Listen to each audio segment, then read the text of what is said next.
बर्फ की रानी। एक जादूगर था। वह बहुत दुष्ट था, बिल्कुल राक्षस ही समझो। दूसरों को तंग करने में उसे बड़ा मजा आता था। उसने एक ऐसा जादुई आईना तैयार किया जिसमें हर अच्छी और सुंदर चीज भद्दी और बदसूरत दिखाई देती थी। आम तौर से तो उसमें अच्छी चीजें दिखाई ही नहीं देती थी। खराब और बदसूरत चीजें उसमें खूब अच्छी मालूम पड़ती थी। इस जादुई आईने में अगर कोई सुंदर आदमी देखता तो उसकी शक्ल बिल्कुल बिगड़ जाती थी। कभी सिर गायब तो कभी पेट गायब। हाथ पैर इस तरह मुड़े हुए और टूटे हुए से लगते थे कि कोई उसको पहचान नहीं सकता था। जादूगर यह देखकर दुष्टतापूर्वक हंसता था और मन ही मन बड़ा खुश होता था। जादूगर ने अपने बहुत से चेले पाल रखे थे। वे भी एक से एक बढ़कर दुष्ट थे। वे उस जादुई आईने को लेकर घूमते थे और लोगों को उनकी बदली हुई शक्लें दिखाकर चिढ़ाया करते थे। एक बार उसके शिष्यों को एक नई चाल सूझी।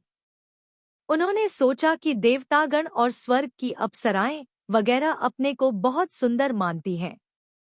चलो उन्हें भी उनकी असली शक्ल इस आईने में दिखाई जाए। यह सोचकर वे जादू के बल से आईना उठाकर आसमान में उड़ने लगे। वे उड़ते चले गए, यहाँ तक कि इतनी ऊंचाई पर जा पहुंचे कि उनके हाथ से वह जादुई आईना छूट गया और जमीन पर जा गिरा। गिरते ही उसके इतने छोटे छोटे टुकड़े हो गए कि वे हवा में उड़ने लगे।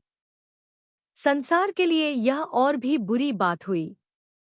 उस शैतान आईने के ज़रिए कुछ लोगों की आंखों में पड़े और वे हर अच्छी चीज को बुरी समझने लगे। उस शैतान आईने के टुकड़े कुछ लोगों के दिल में भी जा बैठे। यह और भी बुरा हुआ।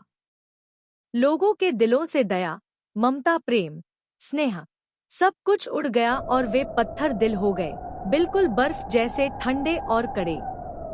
उस शीशे के कुछ बड़े टुकड़े इकट्ठा करके लोगों ने इनके चश्मे बना लिए और उन्हें अपनी आंखों पर लगाकर वे अपने पड़ोसियों और मिलने जुलने वालों सबको बुरा समझने लगे। जादूगर यह देखकर खूब प्रसन्न हुआ और खिलखिलाकर हंसता रहा। अब भी उस शैतान आईने के टुकड़े हवा में तैर रहे हैं। इनका क्या असर होता है, इसे हम आगे की कहानी में पढ़ेंगे। एक बड़ा शहर था जहां बहुत से लोग रहते थे। वह इतना घना बसा हुआ था और लोगों के पास इतने छोटे छोटे मकान थे कि वे एक बगीचा तक नहीं लगा सकते थे। ऐसी ही घनी बस्ती में दो छोटे बच्चे रहते थे, एक लड़का और एक लड़की। दोनों भाई बहन नहीं थे, लेकिन दोनों में भाई बहन जैसा ही प्यार था। उनके घर इतने पास पास थे कि वे अपने घर की खिड़की पार करके दूसरे की खिड़की में जा सकते थे। खिड़की के पास लकड़ी के बड़े बड़े डिब्बों में उनके घर के लोगों ने कुछ पौधे लगा रखे थे, जिनमें गुलाब भी थे। जाड़े के दिनों में दोनों का मिलना जुलना बंद हो जाता था, क्योंकि इतनी बर्फ गिरती थी कि खिड़कियों के शीशों पर भी बर्फ की मोटी तह जम जाती थी। वे एक दूसरे को देख भी नहीं पाते थे। ऐसे मौके पर वे किसी सिक्के को अंगीठी पर खूब गर्म करते थे और फिर उसे खिड़की के शीशे पर चिपका देते थे। इससे गर्मी पाकर उतनी जगह की बर्फ गल जाती थी और एक छोटा सा छेद बन जाता था। उसी छेद से दोनों एक दूसरे को देखते थे। लड़के का नाम था किटी और लड़की का नाम था गेड़ा। कभी कभी लड़के की दादी दोनों को कहानियाँ, खासकर बर्फ की रानी की कहानियाँ सुनाती थी। एक दिन शाम को बाहर बर्फ गिर रहा थी। लड़का अपने कमरे में ही था। उसने एक छेद से झांककर बाहर देखा। बाहर पौधों के डिब्बों में बर्फ गिर रही थी। अचानक बर्फ के एक गोले पर उसकी नजर जम गई।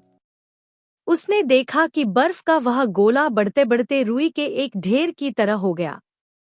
यही नहीं, थोड़ी देर में लगा कि वहां सफेद वस्त्र पहने एक रानी बैठी है, जिसने तारों का मुकुट पहन रखा है। लड़का उसे देखता ही रह गया। क्या यही बर्फ की रानी है? अचानक रानी ने उसको अपनी ओर आने का इशारा किया। लड़का डर गया और खिड़की से नीचे उतर आया। अचानक उसने देखा कि एक बड़ी सी सफेद चिड़िया उसकी खिड़की के पास से उड़ गई है और बर्फ की रानी गायब हो गई। इसके कई दिन बाद की बात है। लड़का गेरडा के पास बैठा था। दोनों एक किताब के पन्ने उलट रहे थे, जिसमें चिड़ियों और जंगली जानवरों के चित्र थे। तभी जैसे ही गिरजे की घंटी ने 12 बजाए, लड़का कहने लगा, लगता है मेरी आंखों में कुछ गिर गया है और मेरे सीने में दर्द हो रहा है। गेरडा ने उसकी आंखें देखीं, लेकिन उसे कुछ नहीं दिखाई दिया। असल में उसकी आंखों में उसी शैतान आईने का कोई बारीक टुकड़ा आ गिरा था। थोड़ी ही देर में वह गेरडा से झगड़ने लगा और बोला, तुम इस तरह रोती क्यों हो? और तुम्हारा चेहरा कितना भद्दा मालूम पड़ता है। छह। असल में गेरडा हंस रही थी, लेकिन लड़के को उल्टा ही दिखाई देता था। वह फिर बोला, ये गुलाब के पौधे कितने भद्दे हैं, और यह डिब्बा भी सड़ गया है। उसने डिब्बे को ठोकर मार दी और फूल नोच डाले। लड़की चिल्लाई, अरे तुम यह क्या कर रहे हो? लेकिन वह नहीं माना और उसे धक्का देकर भाग गया। उस शैतान आईने के टुकड़े से अब वह बहुत शरारती और झगड़ालू हो गया था। वह दादी को मुंह चिढ़ाता, किताबें फाड़ डालता था और पड़ोसियों को तंग करता था। वह गेरडा को भी बहुत बहुत रुलाया करता था, क्योंकि उसके दिल में भी शैतानी आईने के टुकड़े चले गए थे। जाड़े के दिनों में एक दिन वह गर्म कपड़े पहनकर और हाथों में दस्ताने पहनकर मोहल्ले के शरारती लड़कों के साथ खेलने निकल गया। वे लोग बर्फ पर फिसलने का खेल खेल रहे थे। उधर से जब लोगों की गाड़ियां गुजरती थी, तो लड़के अपनी फिसलने वाली स्लेजों को उनके पीछे बांध देते थे और दूर तक फिसलते चले जाते थे। किटी ने भी एक गाड़ी के पीछे अपनी स्लेज बांध दी और फिसलना शुरू कर दिया। उस गाड़ी में एक आदमी सफेद लबादा ओढ़े और मोटी सफेद टोपी लगाए बैठा था। वह आदमी बार बार मुड़कर किटी को अपने पीछे आने का इशारा करता था और किटी उसके पीछे पीछे फिसलता जा रहा था। गाड़ी शहर की सड़कों को पार करती हुई थोड़ी देर में शहर के बाहर आ गई। किटी कुछ घबराया। उसने अपनी स्लेज को गाड़ी से छुड़ाने की कोशिश की, लेकिन उसकी कोशिश बेकार गई। किटी ने चिल्लाने की कोशिश की, लेकिन उसके मुंह से आवाज ही नहीं निकली, और अगर निकलती भी तो वहां सुनता कौन? बर्फ तेजी से गिर रही थी।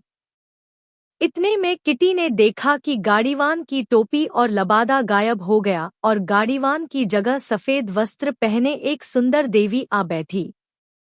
किटी ने फौरन पहचान लिया, यह बर्फ की रानी थी। बर्फ की रानी ने किटी को अपनी गाड़ी में बिठा लिया और उसे अपनी सफेद चद्दर से ढककर बोली, तुम्हें बहुत जाड़ा लग रहा है ना?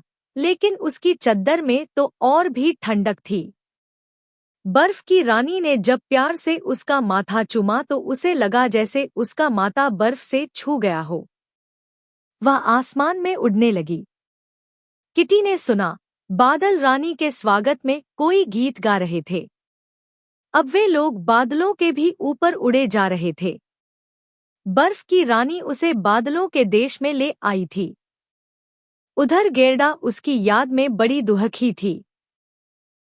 लड़कों से उसे मालूम हुआ कि किसी गाड़ी के साथ किटी स्लेज में घिसटता हुआ न मालूम कहाँ चला गया।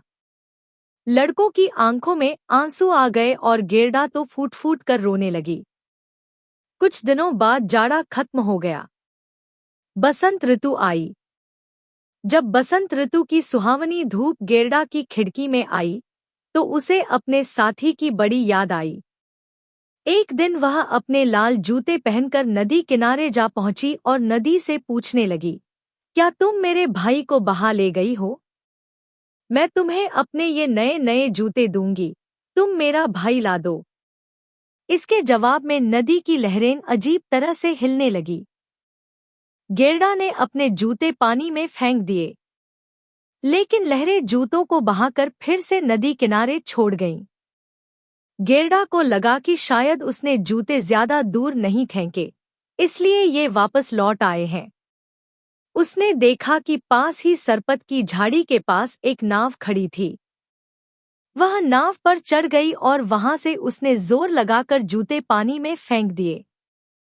लेकिन ऐसा करते समय नाव को एक झटका लगा और उसकी रस्सी खुल गई और नाव नदी में बहने लगी। गेरडा बड़ी घबराई, लेकिन नाव को रोकने का कोई चारा ही नहीं था। वह बड़ी तेजी से बही जा रही थी। गेरडा डरकर चिल्लाने लगी, लेकिन किसी ने उसकी आवाज नहीं सुनी। नाव बहती रही। गेरडा ने सोचा कि शायद यह नाव उसे किटी के पास ले जाएगी। नाव बहती बहती ऐसी जगह जा पहुंची जहां नदी किनारे एक छोटी सी झोंपड़ी बनी थी, जिसकी एक खिड़की नीली थी और दूसरी लाल।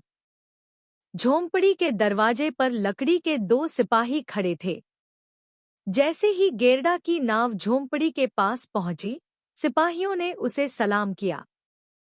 गेरडा ने सोचा शायद ये जिंदा है। वह मदद के लिए उन्हें पुकारने लगी, लेकिन सिपाही चुपचाप खड़े रहे। उसकी आवाज सुनकर झोंपड़ी में से एक बुढ़िया निकली। वह एक लाठी के सहारे चल रही थी। उसने अपनी लाठी से नाव को किनारे की ओर खींचते हुए कहा, हाय बेचारी लड़की, तुम कितनी दूर पानी में बह आई। फिर उसने गेरडा को उठाकर किनारे उतार लिया। गेरडा किनारे पर पहुंचकर बहुत खुश हुई, लेकिन साथ ही इस विचित्र बुढ़िया को देखकर उसे डर लग रहा था। बुढ़िया के पूछने पर गेरडा ने सारा किस्सा कह सुनाया और फिर पूछा, क्या तुमने मेरे भाई किटी को देखा है? बुढ़िया बोला, नहीं, मैंने उसे नहीं देखा, लेकिन अगर वह नदी में बह रहा है तो जरूर यहाँ आ पहुंचेगा। तुम घबराओ मत, तब तक तुम यहीं रहो और आराम से यहाँ के फूल सूंघो। यहाँ आसपास बड़ा अच्छा बगीचा है, जिसमें ऐसे फूल लगते हैं जैसे तुमने कभी नहीं देखे होंगे। फिर बुढ़िया उसका हाथ पकड़कर उसे अपनी झोंपड़ी में ले गई। अंदर जाकर उसने दरवाजा बंद कर लिया। असल में यह बुढ़िया एक जादूगरनी थी, लेकिन यह दुष्ट नहीं थी। गेरडा के बाल संवारते संवारते वह उस पर जादू कर रही थी। वह उसे अपने पास ही रखना चाहती थी। धीरे धीरे गेरडा किटी को भूलने लगी। फिर बुढ़िया उसे अपना बगीचा दिखाने ले गई। उस बाग में तरह तरह के फूल खिले हुए थे। वह दिन भर उनके बीच खेलती रही। शाम को जब वह थक गई, तब उसके सोने के लिए एक छोटा सा और खूब मुलायम बिस्तर लगाया गया। गेरडा जैसे ही उस पर लेटी कि उसे गहरी नींद आ गई और वह मीठे सपने देखने लगी। इस तरह धीरे धीरे उसके दिन बीतने लगे। वह उस बाग के हर फूल को जानती थी, लेकिन उसे लगता था कि कोई एक फूल इसमें से गायब है। वह कौन सा फूल है, यह उसे याद नहीं आता था। एक दिन उस बुढ़िया के हैट पर उसकी नजर गई और उसे फौरन याद आया कि इस बाग में गुलाब के फूल नहीं है, इसलिए यह इतना सूना सूना सा लगता है। असल में बात यही थी कि उस बुढ़िया ने जादू के जोर से बाग के सारे गुलाब के पौधों को गायब कर दिया था। उसे डर था कि अगर गेरडा गुलाब देखेगी तो उसे किटी की याद आ जाएगी। लेकिन वह अपने हैट पर बने हुए गुलाब के चित्र को मिटाना भूल गई थी। यह क्या, इस बाग में गुलाब का एक भी फूल नहीं है, गेरडा बोली। उसे अपने गुलाब इतने याद आए कि वह बगीचे में बैठकर रोने लगी। उसके आंसू टपक रहे थे। वह पहले गुलाब का एक सुंदर सा पौधा लगा था, जिसे बुढ़िया ने अपने जादू के जोर से गायब कर दिया था। गेरडा के गरम गरम आंसू जब उस जगह टपके तो वहां फिर से गुलाब का पौधा निकल आया। उस पर बहुत ही सुंदर फूल खिले थे। गेरडा ने गुलाब के फूल को चूम लिया। उसे पिछली सारी बातें याद हो आईं। उसने गुलाब के फूल से पूछा, क्यों, क्या किटी मर गया? गुलाब के फूल बोले, नहीं, अभी वह मरा नहीं है। हम तो अब तक जमीन में ही थे, जहां मरे हुए लोग रहते हैं। वहां हमें किटी नहीं मिला। लेकिन जब गेरडा ने उनसे किटी का पता पूछा, तो उनमें से कोई उसका पता नहीं बता सका। गेरडा उस बाग में बेचैन होकर इधर-उधर भटकने लगी। इतने में एक कौवा काम करता हुआ आया और गेरडा के सामने आ बैठा। गेरडा ने उससे किटी के बारे में पूछा तो वह बड़ी देर तक चुप रहा और गर्दन हिलाता रहा। फिर अचानक बोला, ओह हाँ, याद आया। शायद वह किटी ही था, लेकिन अब वह राजकुमारी के पास रहता है। वह जरूर तुम्हें भूल गया होगा। इस देश में एक राजकुमारी रहती है। वह बड़ी चालाक है। वह दुनिया भर के अखबार पढ़ती है और सारी खबरें उसे मालूम रहती हैं। एक दिन उसने सोचा कि अब मुझे शादी करनी चाहिए। वह अपने लिए ऐसा लड़का खोजने लगी जो बहुत बुद्धिमान हो, जिसे अच्छी तरह बात करना आता हो। ठीक है, लेकिन क्या मेरा किटी तुम्हें वहां दिखाई दिया? कौवा बोला, ठहरो, बता रहा हूं। हाँ तो, वहां एक दिन एक लड़का आया। वह देखने में बड़ा सुंदर था, बिल्कुल तुम्हारी तरह। वह सीधा अंदर घुस गया।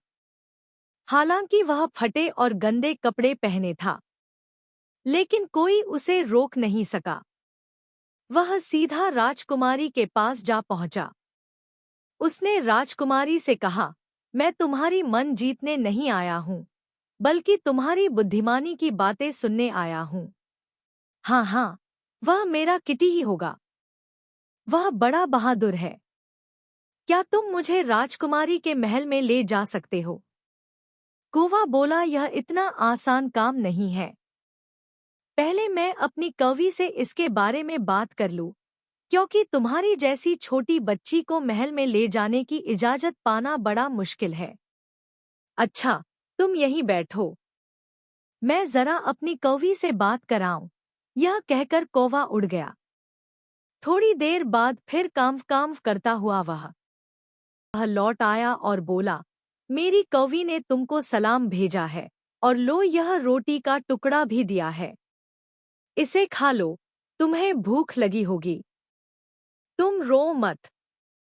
मेरी कौवी तुम्हें पिछवाड़े के दरवाजे से महल में पहुंचा देगी। आओ, चलो मेरे साथ। रोटी खाकर गेरडा कौवे के साथ चल पड़ी। वह जल्दी जल्दी चल रही थी, क्योंकि उसे डर था कि कहीं वह बुढ़िया पीछे पीछे न आती हो। थोड़ी देर में वह कौवा उसे एक बहुत बड़े बगीचे में ले गया। वह राजकुमारी के महल का बगीचा था। रास्ते में कौवी भी साथ हो ली।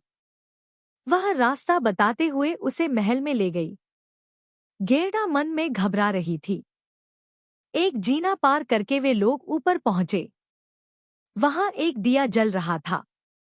कौवी के कहने पर गेरडा ने दिया उठा लिया और आगे आगे चलने लगी। थोड़ी देर में वे सोने वाले कमरे में पहुंच गए। वह कमरा बड़ा सुंदर था। देखने में उसकी छत और बीच में लगा हुआ खंभा ताड़ के पेड़ की तरह लगता था, जिसमें तरह-तरह के हीरे मोती लगे हुए थे। कमरे में लिली के फूल की शक्ल के 2 पलंग लगे थे। एक राजकुमारी के लिए था और दूसरा राजकुमार के लिए। गेरडा पलंग पर किटी को ढूंढने लगी। उस पर एक लड़का सो रहा था। उसने उसे आवाज दी और दिए से उसके चेहरे पर प्रकाश किया। राजकुमार की नींद खुली नहीं थी। गेरडा को यह देखकर बड़ा अफसोस हुआ कि वह किटी नहीं था। तब तक राजकुमार की नींद भी खुल गई। उसने पूछा, तुम कौन हो और यहाँ क्या करने आई हो? गेरडा ने रोते-रोते अपना सारा किस्सा कह सुनाया। उसने यह भी बताया कि किस तरह इस महल के पालतू कौवे और कौवी ने उसकी मदद की। राजकुमार और राजकुमारी को उसकी कहानी सुनकर बड़ा दुहक हुआ। लेकिन कौवों के इस जोड़े पर वे दोनों बहुत प्रसन्न थे। राजकुमार ने अपने पालतू कौवों की बड़ी तारीफ की, क्योंकि उन्होंने एक गरीब लड़की की मदद की थी। राजकुमारी ने उससे पूछा, अच्छा बताओ, तुम लोग महल से आजाद होना चाहते हो या अपने इस काम के बदले में तुम्हें दरबारी कौवा बना दिया जाए?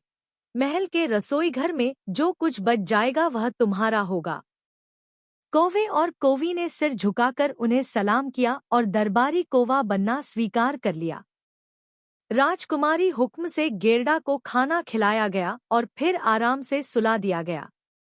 दूसरे दिन गेरडा को खूब अच्छे अच्छे कपड़े पहनने को मिले और उससे कहा गया कि तुम महल में ही कुछ दिन मेहमान बनकर रहो।